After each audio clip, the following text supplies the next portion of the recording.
Halo semuanya, bagaimana kabarnya nih? Masih betah di rumah aja kan? Sekarang kita sudah memasuki fase new normal. Buat kalian yang berada di wilayah yang sudah bisa menerapkan new normal, tetap patuhi protokol kesehatan dari pemerintah ya. Dan buat kalian yang berada di wilayah yang belum bisa menerapkan new normal, tetap sabar di rumah aja. Semoga Tuhan memberikan kita kesehatan dan juga perlindungannya. Kali ini kita akan membahas tentang kasus kriminal yang mana pelakunya adalah seorang anak kecil yang masih di bawah umur dan identitasnya masih berganti hingga sekarang. Langsung aja ke ceritanya yuk. Mary Flora Bell lahir pada 26 Mei 1957 di Inggris. Dia adalah anak dari Betty Bell yang bekerja sebagai PSK. Betty melahirkan Mary pada usianya yang ke-16 tahun dan tidak mengetahui siapa ayah dari Mary.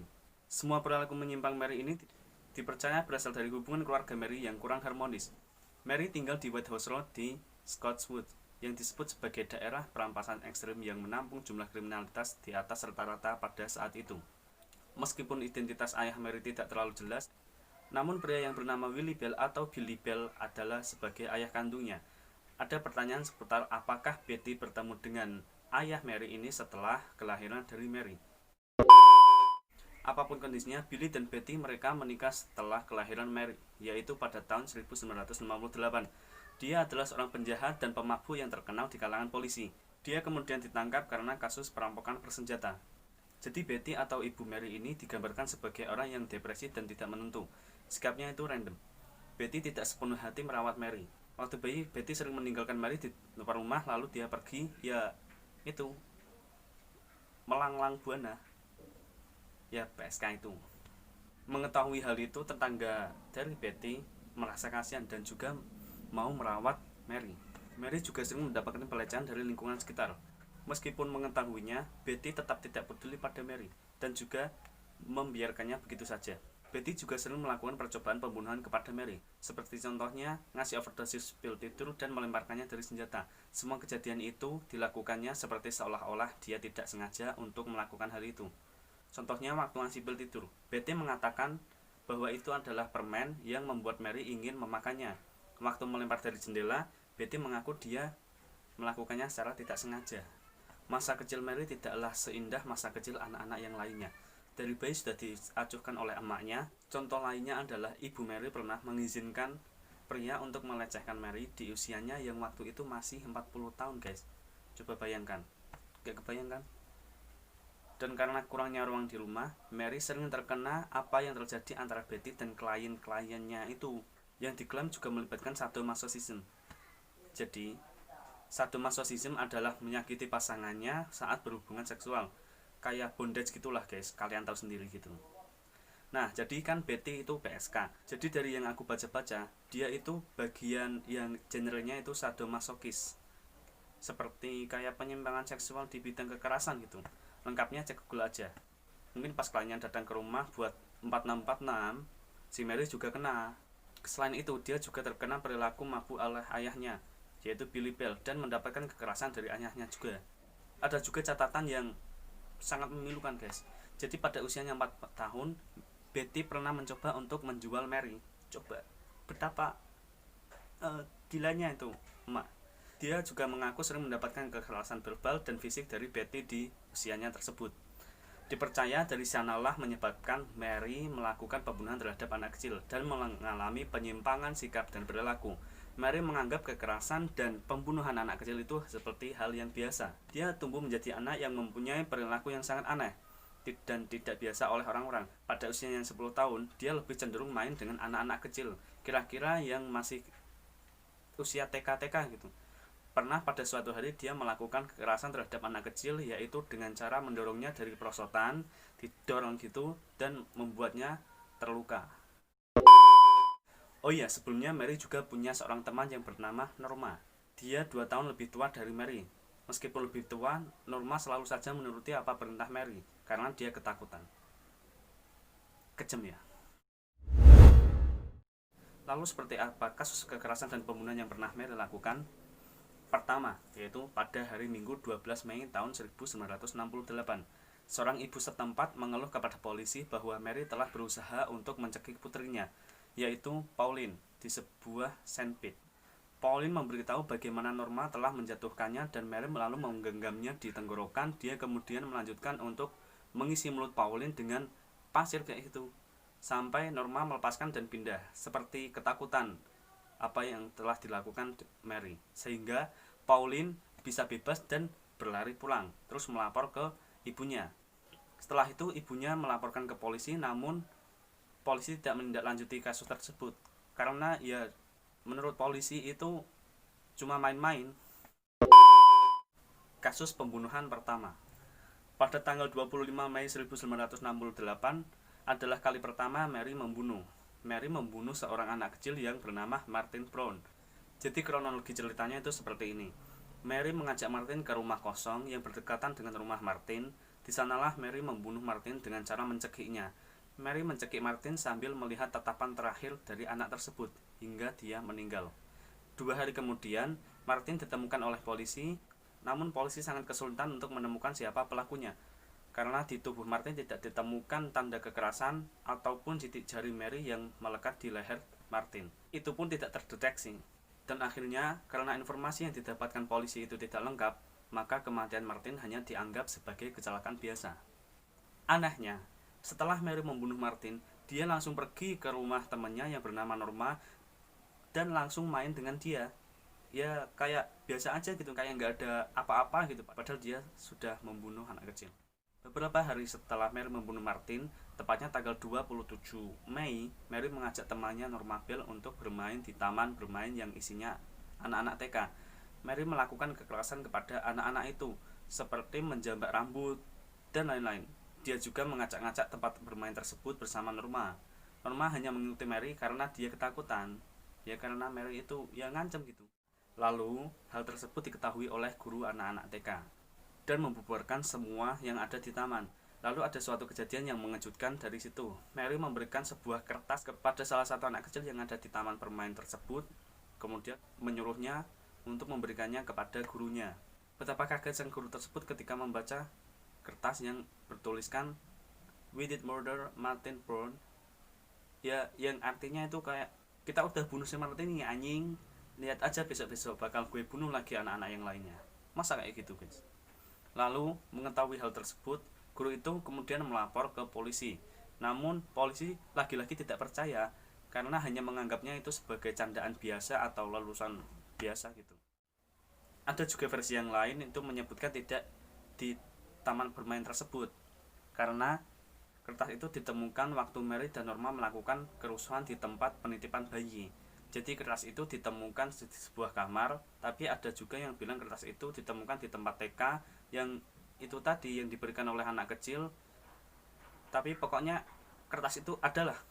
Setelah hari mengacau TK tersebut, besoknya Mary pergi ke sekolah dan menuliskan di buku berita sekolahnya, yaitu yang isinya kurang lebih seperti ini. Ada kerumunan orang di sebuah rumah tua. Saya bertanya ada apa? Ada seorang anak lelaki yang baru saja berbaring dan mati. Di bagian bawah tulisannya dia juga menggambarkan anak laki-laki itu di sebelahnya sebotol dengan tulisan tablet di sampingnya.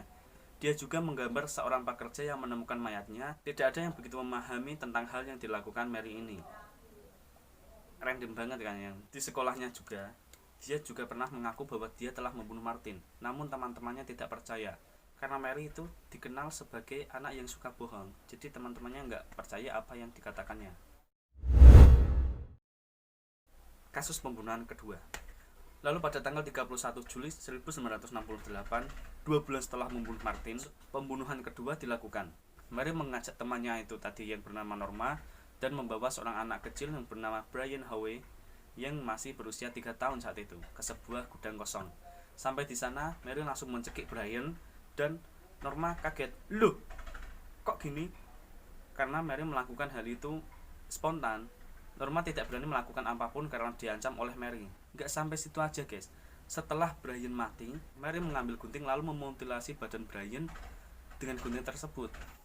Dia juga menyayat-nyayat paha Brian. Dan lebih parahnya lagi, Mary memukul alat kelamin Brian hingga hancur guys. Ngeri kali.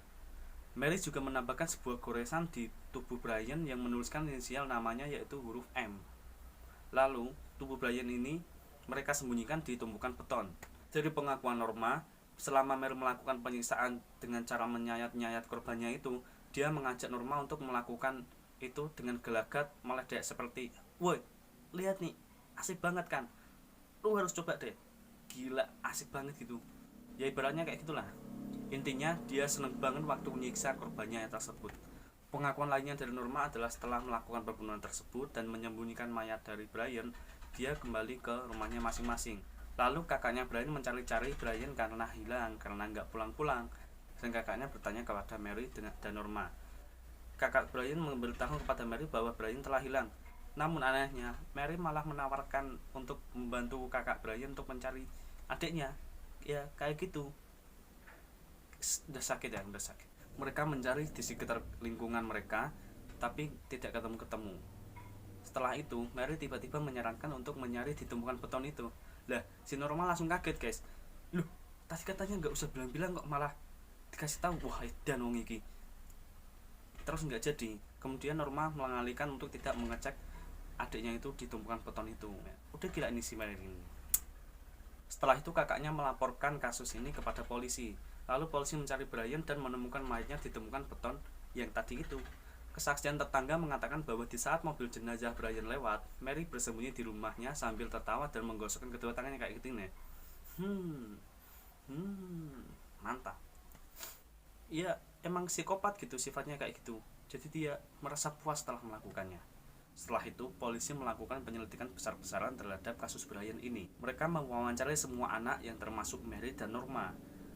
Norma menyetujui bahwa dia mau diwawancara oleh polisi. Dan Mary menolak. Dari situlah polisi sudah mulai curiga dengan gelagat si Mary. Lalu mereka berdua dibawa ke kantor polisi untuk dimintai keterangan. Di sana ketika ditanya polisi, Mary mulai mengarang-arang cerita. Dia melihat anak kecil berumur 8 tahun yang memukul Brian sebelum anak itu hilang dan meninggal. Namun gobloknya lagi, Mary bilang waktu itu bocah yang memukul itu membawa gunting, guys. Padahal polisi itu menyembunyikan gunting kepada siapapun, baik itu di berita maupun di konferensi pers. Yang tahu soal ini hanyalah penyidik dan pihak rumah sakit saja. Mary terdiam karena keceplosan hal tersebut. Lalu mengakulah si Norma. Di situ dia menceritakan bahwa Mary yang telah membunuh si Brian. Dia juga telah mengaku bahwa yang menuliskan kertas dan dikasih ke anak TK tadi itu juga mereka. Mereka berdua ditahan sampai persidangan berlanjut. Di persidangan, Mary mengaku membunuh kedua anak itu hanya untuk kesenangan saja. Gila kan? Dia merasa gembira saat membunuh anak-anak itu. Mary diputuskan bersalah dan divonis 12 tahun penjara dan menjalani hukuman pada Desember 1968. Selama di penjara, psikolog mengatakan bahwa Mary tidak pernah mengakui kesalahannya tersebut, guys. Iya, karena tidak peduli dengan apa yang telah dilakukan. Ya, karena dia merasa puas gitu. Selama masa tahanan, Betty sering mengunjungi Mary, Betty yang ibunya tadi. Tetapi itu adalah hubungan yang sangat menyedihkan dan penuh kebencian. Mary menulis surat kepada ibunya, memohon ibunya untuk bertanggung jawab dan memberitahu kepada hakim bahwa Betty lah yang bersalah, karena dia menganggap Mary adalah korban. Mungkin yang dia maksud perilaku Mary kayak gitu, itu karena perlakuan dari ibunya itu. Bagaimana Norma? Sementara Norma, dia bebas, guys, karena dianggap telah kooperatif dan bersedia membantu polisi dalam mengungkap kasus tersebut. Meskipun keluarga Brian tidak menyetujuinya, tapi dia tetap dianggap bebas. Lalu gimana kabarnya Mary sekarang? Mary bebas dari penjara pada tahun 1980 di usianya yang ke-23 tahun. Tapi setelah bebas, dia masih diberi pengawasan ketat oleh pihak berwajib. Setelah dia bebas, dia diberikan identitas baru yang bertujuan supaya Mary bisa mempunyai kehidupan yang normal tanpa campur tangan dari media yang kepo. Tapi usaha tersebut tetap percuma saja kan, karena banyak masyarakat dan media atau sekarang ini terkenal dengan netizen itu masih kepo dengan si Mary ini. Oleh karena itu, Mary memutuskan untuk berpindah-pindah tempat tinggal. Hingga akhirnya Mary menikah hingga mempunyai seorang anak. Mary tidak pernah memberitahu bagaimana masa lalunya ke anaknya tersebut. Namun anaknya tahu karena melihat sebuah berita tentang Mary. Dari situlah baru dia mengaku dan menceritakan kepada anaknya. Setelah dikejar-kejar media sampai sekarang, Mary dan anaknya mendapat perlindungan khusus dari pemerintah setempat. Rumahnya dirahasiakan untuk menghindari wartawan dan masyarakat yang kepo. dasarnya netizen tuh. Jadi itu guys, kisah seorang pembunuh cilik yang menghabisi nyawa 2 balita dan malah merasa senang. Udah sakit itu sih psikologisnya. Terima kasih telah menonton video ini. Apabila kalian menyukai video ini, silahkan klik tombol like-nya dan juga share. Tak lupa subscribe channel ini agar kalian mendapat informasi baru. Dan juga buat kalian yang mau menyarankan kasus-kasus yang lainnya, silahkan tulis di kolom komentar. See you guys. Terima kasih.